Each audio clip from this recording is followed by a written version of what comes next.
Hello, this is Dr. Clarence R. Pearson Sr., and welcome to My View, a podcast where I offer my professional perspective on today's most pressing geopolitical and socioeconomic issues.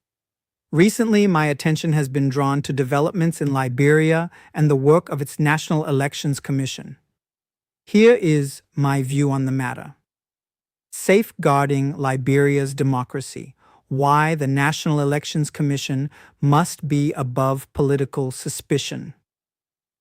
Liberia's democracy is one of its greatest post-war achievements and one of its most fragile. The country rebuilt its constitutional order after two devastating civil wars, achieved its first post-war transfer of power through the ballot in 2017, and in 2023 conducted the first post-war presidential and legislative elections without direct operational support from the United Nations mission in Liberia.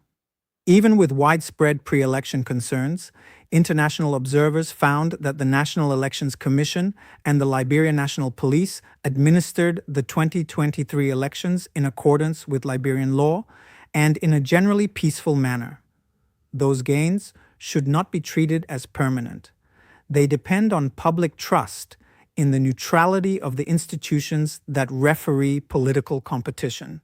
At the center of that democratic trust sits the National Elections Commission. Liberia's constitution places the Elections Commission among the country's autonomous public commissions in Article 89, and Article 90A bars any elected or appointed public official from engaging in activities that are against public policy or that constitute a conflict of interest.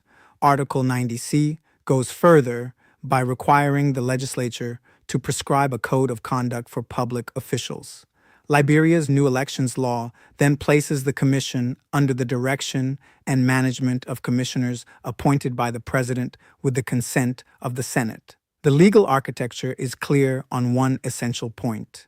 The NEC is meant to operate as an independent constitutional referee, not as an extension of partisan politics. That is why the current debate over appointing someone who has recently campaigned for a presidential candidate, especially an incumbent, to chair the NEC cannot be reduced to a narrow technical question.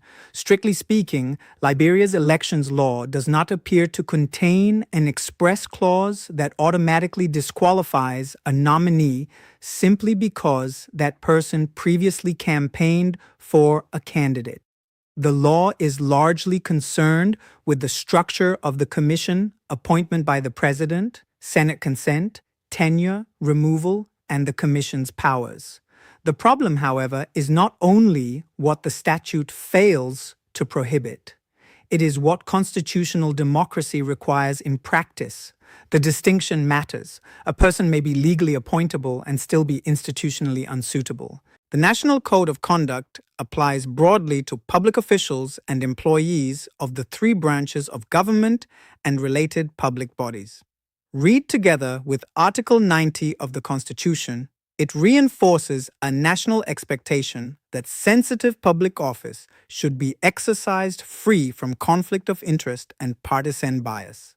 That is especially important where the office in question is responsible for regulating campaigns, supervising voting, managing tallying, resolving disputes, and certifying results. In such a role, the line between legality and legitimacy is not a technical footnote.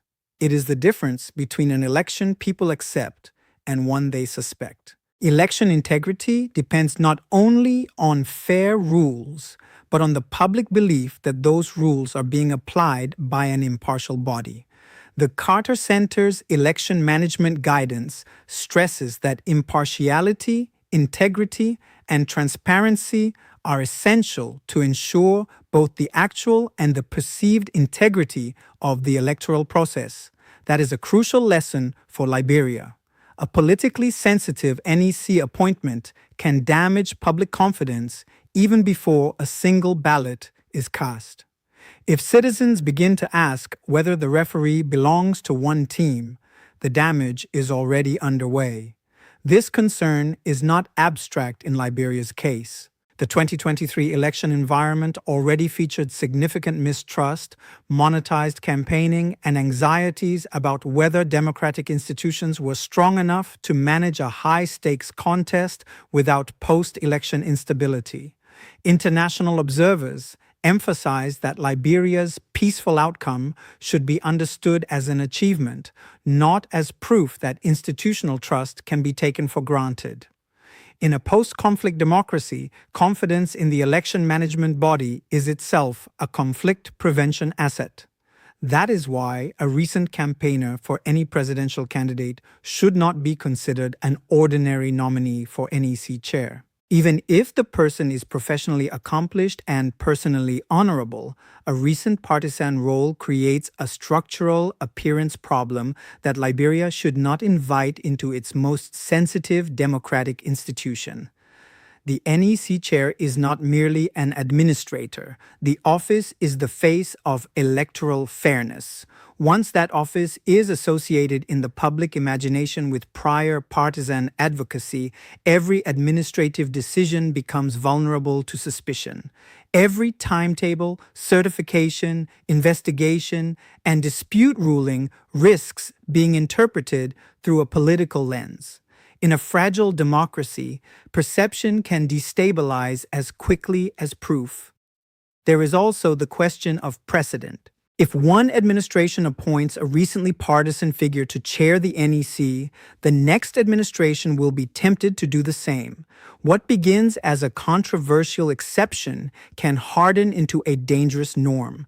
Over time, each governing party appoints its own referee. Each opposition challenges the neutrality of the process, and each election becomes less an exercise in democratic choice than a zero-sum contest over institutional capture. That is precisely how election management bodies lose legitimacy. It is also how democratic backsliding begins, not always with an outright coup, but with the slow politicization of institutions that were supposed to remain above political temptation. The Senate therefore carries a responsibility larger than confirmation politics. Under Liberia's constitutional framework, Senate consent is not a formality, it is a safeguard. Senators are not obliged to ask only whether a nominee can legally be seated, they must also ask whether the appointment would strengthen or weaken public confidence in elections. In a constitutional democracy, fit for office is not exhausted by not expressly prohibited. It includes the obligation to preserve the credibility of the institution itself. The president, too, should view this moment as a test of statesmanship.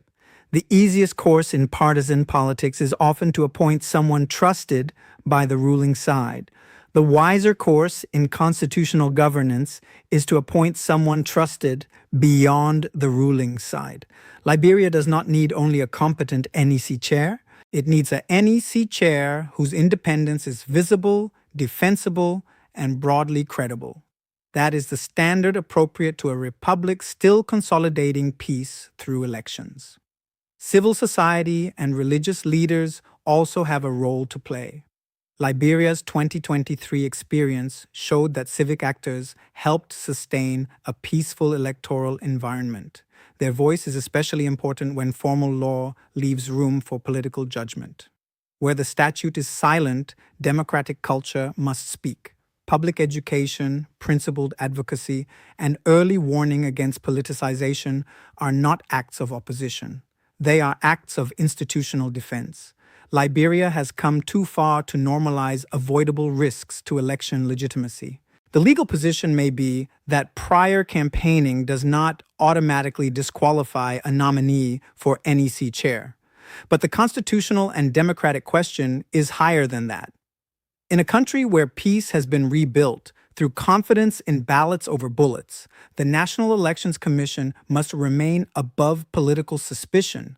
The law may permit a controversial choice. Wisdom should forbid it.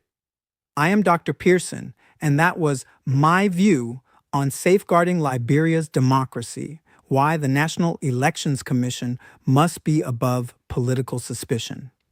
My View is a continuing series where I share informed commentary on a wide range of geopolitical and socioeconomic topics. If you found today's discussion helpful, please follow, subscribe, like, and share. Thank you for spending this time with me, and I invite you to explore other My View episodes available online. Until we meet again, goodbye.